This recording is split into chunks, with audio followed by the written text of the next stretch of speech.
السلام علیکم دوستو، کیسے ہیں آپ سب؟ اللہ سے دعا ہے آپ سب خیریت سے ہوں اور آپ کی زندگی خوشیوں سے بھرپور ہو۔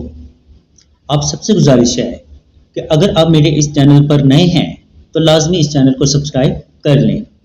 اگر آپ کو ویڈیو اچھی لگے تو لائک کے بٹن کو بھی ضرور پریس کر دیں۔ آئی ہوپ آپ سب مجھے ضرور سپورٹ کریں گے۔ تو مزید خوفناک سٹوریز کے لیے جڑے رہیے نصیر سینٹر وائس کے ساتھ اور ہماری ہارر فیملی کا حصہ بنے رہیے۔ بہت شکریہ دوستو، بڑھتے ہیں آج کی سٹوری کی جانب۔ دوستو یہ سٹوری سمی کی ہے، جو پیشے کے لحاظ سے ایک فوٹوگرافر ہیں جن کا تعلق لاہور سے ہے۔ چلیے سنتے ہیں سمی کی سٹوری انہی کی زبانی۔ السلام علیکم نصیر بھائی، میرا نام سمی ہے اور میں لاہور کا رہائشی ہوں۔ پیشے سے ایک فوٹوگرافر ہوں۔ پرانی عمارتوں، ویران گلیوں اور کھنڈرات کی تصویریں لینا میرا شوق تھا، لیکن یہ شوق مجھے کہاں لے آئے گا میں نے کبھی سوچا بھی نہ تھا۔ یہ سب کچھ پچھلے سال نومبر کی ایک سرد رات کو شروع ہوا۔ مجھے ایک کلائنٹ نے کال کی۔ وہ ایک ڈاکومنٹری کے لیے لاہور کی چند اسیب زدہ جگہوں کی تصویریں اور ویڈیوز چاہتا تھا۔ اس نے خاص طور پر مزنگ روڈ کا ذکر کیا، جہاں ایک پرانا ویران گھر تھا جس کے بارے میں کئی افواہیں پھیلی ہوئی تھیں کہ وہاں سے چیخوں کی آوازیں آتی ہیں، رات کو روشنی جلتی بجھتی ہے اور کوئی وہاں زیادہ دیر نہیں ٹھہر پاتا۔ میری طبیعت میں ضد تھی اور میرے اندر ایک تجسس کا طوفان تھا۔ میں نے اگلی شام ہی اس گھر کو دیکھنے کا فیصلہ کر لیا۔ شام کے 6 بجے کے قریب میں اپنے کیمرہ بیگ کے ساتھ مزنگ روڈ پہنچا۔ پرانا علاقہ، تنگ گلیاں اور ہر طرف خاموشی کا راج۔ جس گھر کا ذکر تھا وہ واقعی باقی عمارتوں سے مختلف تھا۔ کالی دیواریں، جالی دار کھڑکیاں جن پر دھول کی تہ جمی ہوئی تھی، اور ایک لکڑی کا دروازہ جو شاید کئی سالوں سے بند تھا۔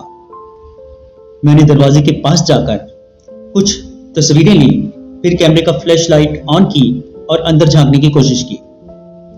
اندر اندھیرا اس قدر زیادہ تھا کہ روشنی بھی نکل رہا تھا۔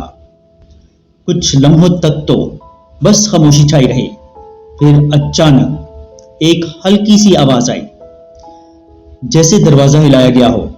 میرا دل زور زور سے دھڑکنے لگا، لیکن خود پر قابو پا کر میں نے دروازہ دھکیلا۔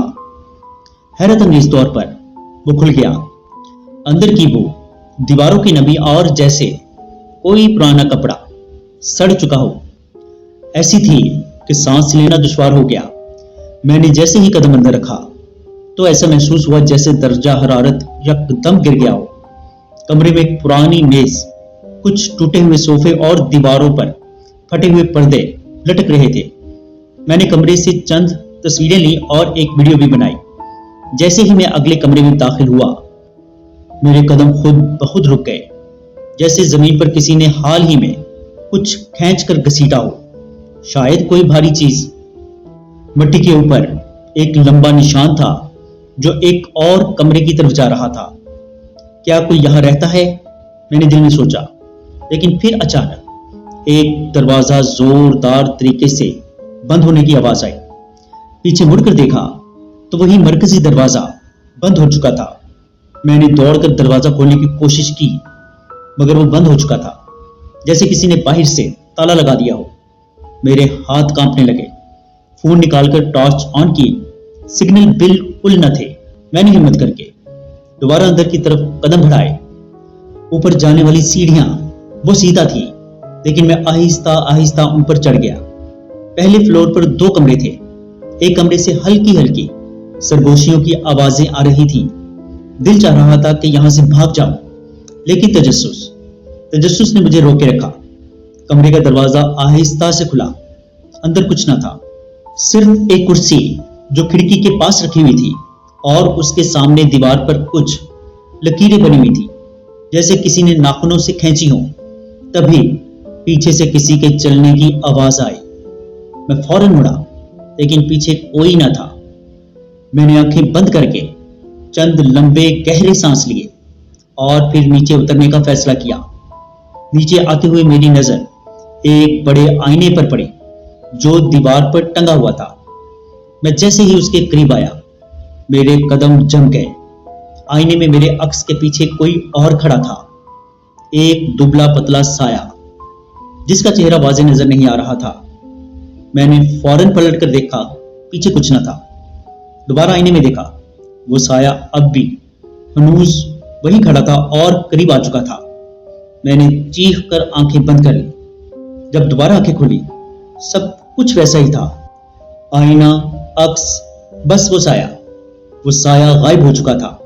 میں نے کسی طرح خود کو سنبھالا اور بیٹھنے کے لیے دیوار سے ٹیک لگا لی۔ اچانک گھر میں ہر طرف سے کھڑکیوں کے کانچ بجنے کی آوازیں آئیں، جیسے کوئی ہر طرف سے باہر نکلنے کے راستے بند کر رہا ہو۔ میرا سانس رکنے لگا، میری انگلیاں بے اختیار دروازے پر دستک دینے لگی جیسے کوئی مجھے بچا لے گا۔ پھر ایک دم مکمل خاموشی چھا گئی۔ میں نے صرف ایک بات سوچی، اگر میں اس رات یہاں سے زندہ نکل گیا تو دوبارہ کبھی یہاں نہیں آؤں گا۔ میرے ارد گرد مکمل سناٹا چھا گیا، لیکن میرے دل کی دھڑکن جیسے پوری فضا میں گونج رہی تھی۔ دروازے، کھڑکیاں اور دیواریں سب جیسے سانس لے رہی تھی۔ وہ گھر صرف اینٹوں اور لکڑی کا نہیں تھا، وہ زندہ تھا۔ میں ایک بار پھر دروازے کی طرف لپکا، لیکن وہ بالکل بند تھا، جیسے کسی نے اسے اندر سے سیل کر دیا ہو۔ فون کی ٹارچ بند ہونے والی تھی اور بیٹری محض 10% رہ گئی تھی۔ میں جانتا تھا مجھے بہت جلد کوئی راستہ نکالنا ہوگا۔ میں واپس اسی کمرے میں گیا جہاں وہ کرسی اور ناخنوں کی لکیریں تھیں۔ وہاں ایک پرانا لکڑی کا صندوق پڑا تھا جس پر گرد کی تہ جمی ہوئی تھی اور دھاگے سے بندھا ہوا تھا۔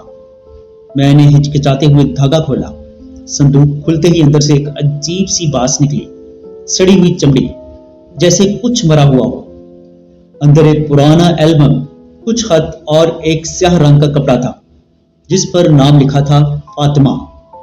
میں نے البم کھولا۔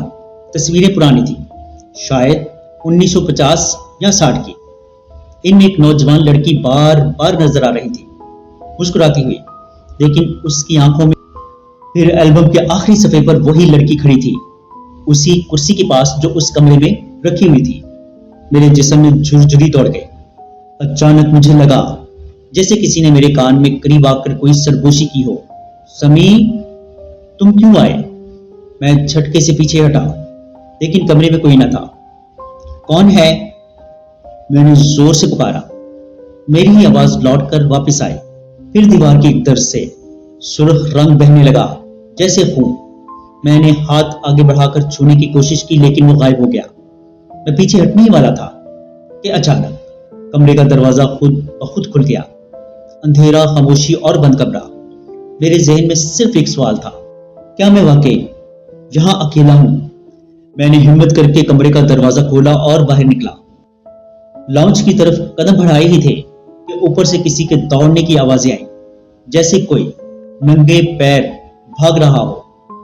میں نے اوپر دیکھا، ایک سایہ سیڑھیوں پر کھڑا مجھے گھور رہا تھا۔ اس کا جسم دھندلا تھا اور آنکھیں سرخ۔ کون ہے وہاں؟ میں چیخا۔ سایہ اچانک غائب ہو گیا، لیکن اس کے ساتھ ہی در و دیوار لرزنے لگے، سیڑھیوں سے مٹی جھڑنے لگی اور نیچے دیوار پر لگے آئینے میں وہی سایہ نظر آیا، بالکل میرے پیچھے۔ میں پلٹا مگر وہاں کچھ نہ تھا۔ میں نے تیزی سے نیچے بھاگنا شروع کیا، لیکن گھر کا ہر دروازہ بند تھا، جیسے کسی نے ہر راستہ روک دیا ہو۔ جب میں نے امید چھوڑ دی تب ایک گوشے میں فرش کا ایک حصہ ہلکا سا اٹھا ہوا محسوس ہوا۔ میں نے اسے اٹھایا تو نیچے زنگ آلود لوہے کا ایک دروازہ تھا، شاید یہ کسی تہہ خانے کا راستہ تھا۔ میرے پاس اور کوئی راستہ نہیں تھا۔ میں نے دروازہ کھولا، نیچے اترنے لگا۔ تہہ خانہ ٹھنڈا، نم اور گھناؤنا تھا۔ دیواروں میں سے پانی ٹپک رہا تھا اور دور ایک کونے میں موم بتی جل رہی تھی، خود بخود یا کسی نے جلائی تھی۔ میں قریب گیا تو ایک عورت کی مدھم سی سسکی سنائی دی۔ موم بتی کی ہلکی سی لو میں ایک عورت فرش پر بیٹھی تھی، سفید لباس، بکھرے بال اور چہرہ نیچے۔ بی بی، آپ کون ہیں؟ میں نے کانپتی ہوئی آواز میں پوچھا۔ اس نے سر اٹھایا، آنکھیں خالی، چہرے پر نیل کے نشان اور آواز میں درد۔ مجھے آزاد کر دو۔ میں پیچھے ہٹنے لگا مگر دیوار سے ٹکرا گیا۔ اس عورت نے آہستہ آہستہ بولنا شروع کیا۔ میرا نام فاطمہ تھا۔ میری شادی زبردستی ایک ذمہ دار سے کی گئی۔ اس نے مجھے اسی گھر میں بند کر دیا۔ ہر رات وہ مجھے مارتا، ہر دن قید میں گزرتا۔ آخرکار ایک رات میں نے خود کو اسی صندوق کے اندر بند کر کے جان دے دی۔ میں دم بخود ہو کر سن رہا تھا۔ اس کی آنکھوں سے خون کے آنسو بہ رہے تھے۔ جس نے میرا چہرہ دیکھ لیا وہ یہاں سے جا نہیں سکتا۔ اتنا کہہ کر وہ دھن میں تحلیل ہو گئی۔ موم بتی بجھ گئی۔ میں تہہ خانے سے اوپر آیا تو دیواروں پر خون سے ایک ہی جملہ لکھا تھا، اب تم یہاں سے جا نہیں سکتے۔ میرے ہاتھوں کی انگلیاں نیلی ہونے لگی، جیسے خون کی روانی رک گئی ہو۔ میں چل نہیں پا رہا تھا، جیسے زمین میرے قدم پکڑ رہی ہو۔ پھر اچانک مرکزی دروازہ ایک زوردار آواز کے ساتھ کھل گیا۔ میں پوری قوت کے ساتھ باہر بھاگا، سڑک تک پہنچا اور پیچھے مڑ کر دیکھا۔ وہ گھر ویسے ہی کھڑا تھا جیسے کچھ ہوا ہی نہ ہو، لیکن میں جانتا تھا اب میں وہ شخص نہیں رہا تھا جو شام کو اس گھر میں داخل ہوا تھا۔ کچھ چیزیں انسان کے ساتھ رہ جاتی ہیں، چاہے وہ جگہ چھوڑ دی جائے، وقت گزر جائے یا جسم سلامت بچ جائے۔ گزام کے اس گھر سے نکل کر آنے کے بعد جسم تو بچ گیا، لیکن میں شاید میں وہی رہ گیا۔ اس رات کے بعد نہ میں سو سکا نہ کام کر سکا۔ ہر رات جب آنکھ بند کرتا وہی چہرہ سامنے آتا، فاطمہ کا سفید لباس، خالی آنکھیں اور وہ فکرہ جو بار بار گونجتا، اب تم بھی یہاں سے نہیں جا سکتے۔ ایک ہفتہ گزرنے کے بعد میرے دوست عمر کو میری حالت دیکھ کر تشویش ہونے لگی۔ اس نے کئی بار پوچھا کہ کیا ہوا، لیکن میں بتانے سے قاصر تھا۔ جب اس نے زبردستی کی تو میں نے پورا قصہ بیان کر دیا۔ عمر شروع میں ہنسا، لیکن جب میری حالت دیکھی، میرے کپکپاتے ہاتھ اور راتوں کو جاگنا دیکھا تو سنجیدہ ہو گیا۔ یار، کہیں تو واقعی کچھ ساتھ تو نہیں لے آیا؟ اس نے کہا۔ میں نے سر جھکا کر جواب دیا، مجھے لگتا ہے فاطمہ مجھے چھوڑ نہیں رہی۔ عجیب خواب چند راتیں ایسی گزری کہ مجھے لگنے لگا جیسے میں دوبارہ اسی گھر میں ہوں۔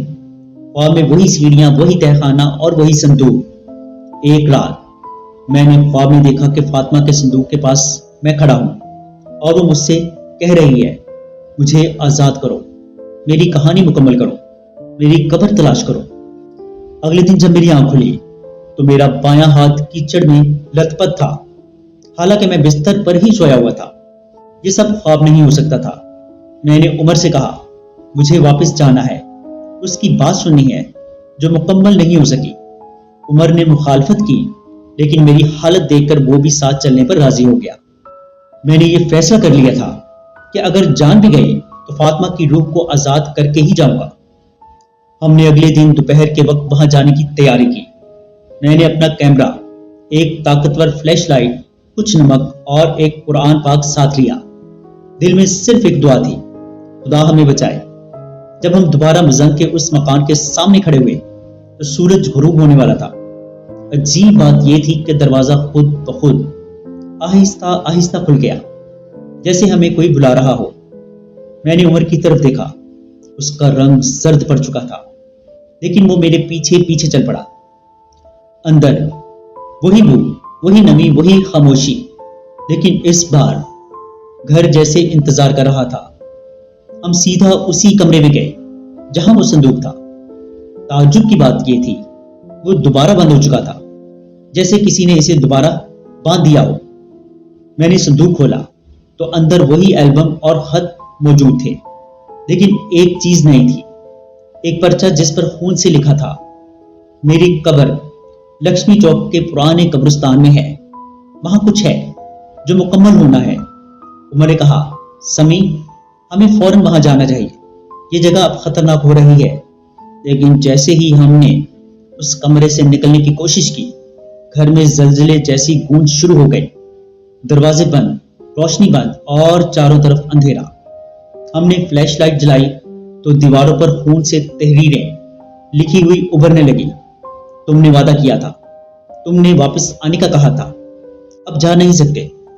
عمر گھبرا کر بولا، یہ سب تیرا پیچھا کر رہی ہیں، میں کیوں پھنس گیا؟ میں نے ہاتھ تھام کر اس کو تسلی دی، لیکن میرے دل میں بھی خوف تھا کہ شاید ہم اس بار واپس نہ جا سکے۔ اچانک میری آنکھ کے سامنے سب کچھ دھندلا ہونے لگا۔ مجھے لگا میں تہہ خانے میں ہوں اور فاطمہ میرے سامنے بیٹھی ہے۔ وہ روتے ہوئے بولی، میرے ساتھ جو ہوا وہ تم سمجھ سکتے ہو۔ میں نہ محبت کر سکی، نہ مرنے کے بعد سکون پایا۔ میری قبر کا نشان مٹا دیا گیا، مجھے کبھی دفن کیا ہی نہیں گیا، میری ہڈیوں کو بے رحمی سے پھینک دیا گیا۔ تو میری ہڈیاں تلاش کرو اور مجھے وہاں دفن کرو جہاں میرا وعدہ تھا، تبھی میں آزاد ہوں گی، تم بھی آزاد ہوگے۔ جیسے ہی اس نے یہ سب بتایا، گھر کے دروازے خود بخود کھلنے لگے۔ ہم فوراً باہر نکلے اور سیدھا لکشمی چوک کے قبرستان کی طرف روانہ ہو گئے۔ راستے میں میرے دل میں صرف ایک خیال تھا، کیا فاطمہ واقعی چاہتی ہے کہ میں اسے آزاد کر دوں، یا یہ کسی اور چال کا حصہ ہے؟ میں اور عمر رات کے اندھیرے میں لکشمی چوک کے پرانے قبرستان کی طرف جا رہے تھے۔ آسمان پر بادل چھائے ہوئے تھے اور ہر گلی، ہر سایہ ہمیں گھورتا ہوا محسوس ہو رہا تھا، جیسے کوئی ہمیں دیکھ رہا ہو یا ہمارا انتظار کر رہا ہو۔ فاطمہ کی باتیں اب میرے خوابوں تک محدود نہیں رہی تھی، وہ اب میری جاگتی دنیا کا بھی حصہ بن چکی تھی۔ میں جانتا تھا کہ اگر میں اس کی قبر ڈھونڈ نہ سکا تو وہ نہ آزاد ہو پائے گی نہ میں۔ رات کے 12:30 بجے ہم قبرستان پہنچے۔ دروازہ زنگ آلود تھا لیکن کھلا ہوا تھا، جیسے کسی نے ہمیں بلایا ہو۔ میں نے جیب سے فاطمہ کا وہ پرانا خط نکالا جو صندوق سے ملا تھا۔ اس میں ایک نشانی دی گئی تھی، میری قبر اس برگد کے نیچے ہے جو باقی درختوں سے اونچا ہے۔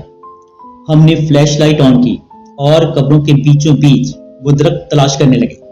پورے قبرستان میں ایک ہی برگد کا درخت ایسا تھا جو بہت پرانا، خشک اور خوفناک نظر آ رہا تھا۔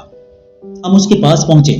عمر نے کہا، شاید یہی وہ جگہ ہے جہاں فاطمہ کی لاش دفن ہونی چاہیے تھی، لیکن نہیں ہوئی۔ ہم نے ہاتھوں سے زمین کھودنا شروع کی۔ 10 منٹ کی کھدائی کے بعد ایک بوسیدہ کپڑا اور انسانی ہڈیوں کا ڈھانچہ ملا، جیسے کسی نے لاش کو بغیر کفن کے خفیہ طور پر یہاں چھپایا ہو۔ میرے ہاتھ لرز رہے تھے۔ میں نے وہ ہڈیاں احتیاط سے باہر نکالی اور ایک کپڑے میں لپیٹی۔ اسی وقت فضا میں ایک عجیب سی سرگوشی گونجی، آخرکار تم نے مجھے ڈھونڈ ہی لیا۔ زمین لرزنے لگی، برگد کا درخت چیخنے جیسی آوازیں نکالنے لگا، جیسے کسی کی روح قید سے نکلنے کی تیاری کر رہی ہو۔ عمر نے کہا، یہ سب بہت خطرناک لگ رہا ہے، ہمیں پولیس کو بلا لینا چاہیے۔ لیکن میں جانتا تھا یہ معاملہ دنیاوی قانون سے نہیں، روحانی انصاف سے جڑا ہے۔ میں نے قبرستان کے نگران سے اجازت لی اور اس سے کہا، یہ ہڈیاں کسی مظلوم کی ہیں، اسے دفنانے دو۔ ہم نے باقاعدہ غسل، کفن اور نماز جنازہ کا انتظام کیا۔ قبر کھودی گئی، ہڈیاں دفن کی گئی، اور جب مٹی کی آخری پرت پڑی تو ہوا میں ایک گہری خاموشی چھا گئی، جیسے کسی کی چیخیں ختم ہو گئی ہوں۔ قبر بند ہوتے ہی مجھے لگا جیسے کسی نے میرے کندھے پر ہاتھ رکھا ہو۔ پیچھے مڑا تو کوئی نہ تھا، لیکن میرے کان میں ایک نرم سکون بھری آواز گونجی، شکریہ، اب میں آزاد ہوں۔ اس رات کے بعد فاطمہ میرے خوابوں سے غائب ہو گئی، نہ سایہ، نہ سرگوشی، نہ خوف۔ عمر نے بھی سکون کا سانس لیا۔ اس نے کہا، سمی، ہم نے شاید ایک بے چین روح کو سکون دیا ہے۔ زندگی آہستہ آہستہ معمول پر آ گئی، نیند لوٹ آئی، راتیں پرسکون ہو گئی، لیکن ایک چیز ہمیشہ میرے ساتھ رہی، وہ البم، وہ خط، وہ سوال، کیا واقعی وہ آزاد ہوئی یا صرف خاموش ہو گئی؟ میں نے بزنگ کے اس گھر کے قریب دوبارہ کبھی قدم نہیں رکھا، لیکن سنا ہے وہ اب بھی ویسا ہی وہیں کھڑا ہے، خالی، پرانا، اور کبھی کبھار وہاں سے کسی کے رونے کی آوازیں آتی ہیں۔ کیا کوئی اور بھی اندر گیا؟ کیا فاطمہ کے علاوہ بھی کسی کی روح وہاں پر قید تھی؟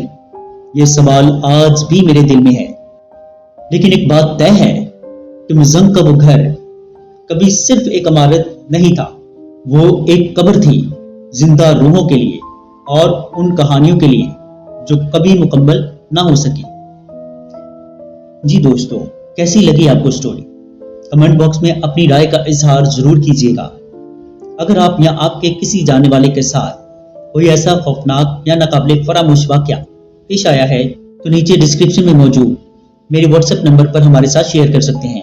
اپنا اور اپنے گھر والوں کا بہت سا خیال رکھیے گا۔